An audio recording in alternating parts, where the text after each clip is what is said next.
Christopher Nolan's Dunkirk draws the line between disaster and war. Dunkirk isn't your typical war movie, but it's certainly Christopher Nolan at his best. It's been a year since the release of this epic wartime masterpiece. It's now time to dive into what made Dunkirk do so well at box offices around the world. The film tells the story of an early movement called Operation Dynamo. This evacuation was put in place by the Allied forces in World War II, after British, French, and Belgian troops were trapped by the German army. Surrounded by German troops in the area around Dunkirk, the Allies rallied together and pulled off one of the biggest evacuations in military history. This operation began early in World War II, months after Germany invaded Poland and just weeks after Hitler's forces began rolling into the Netherlands, Belgium, and France.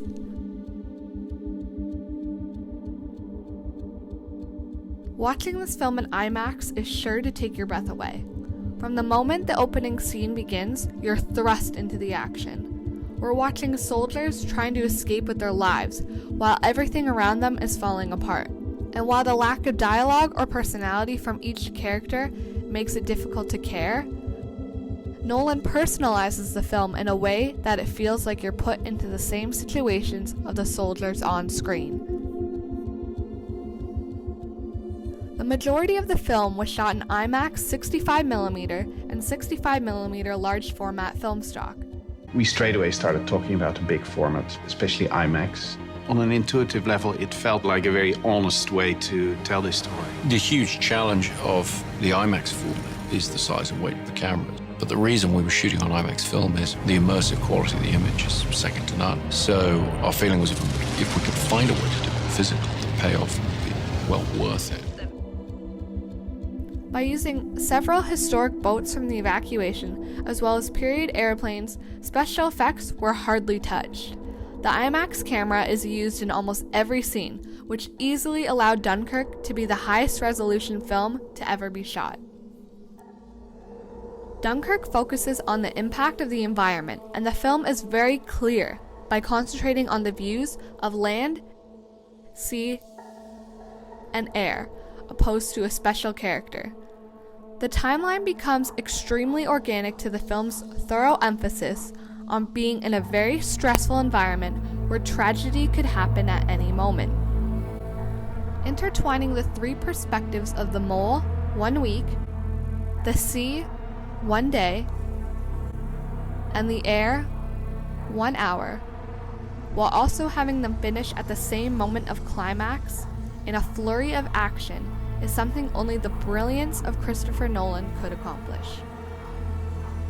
Along with the timeline, Hans Zimmer's genius orchestral builds at each peak of action and constant ticking that builds until the end of the film is what makes Dunkirk feel complete. There's not a moment of silence until the ending scene, which exercises Zimmer's skills to the max.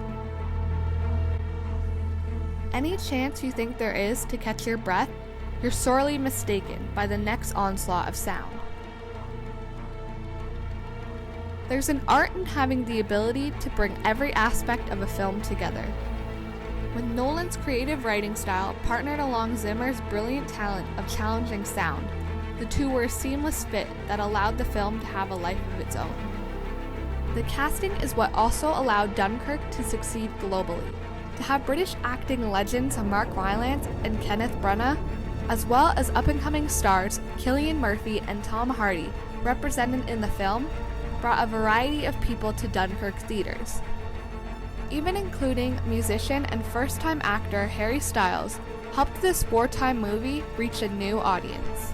Each played their roles exceptionally well. No one actor was the main focus of the film, but rather their stories melded together seamlessly, which gave an ease to the personalities represented in Dunkirk. Throughout the film, we grasp the main theme is survival. That's where Dunkirk draws the line between disaster and war. There's no overwhelming violence that is typically associated with a war movie, but it doesn't matter that there isn't the usual blood and gore placed throughout. It means that the film itself doesn't overshadow its tragedy. Instead, it treats hope with subtlety and dignity. We'd carry on the struggle until, in God's good time, the new world with all its power and might steps forth to the rescue and the liberation of the old.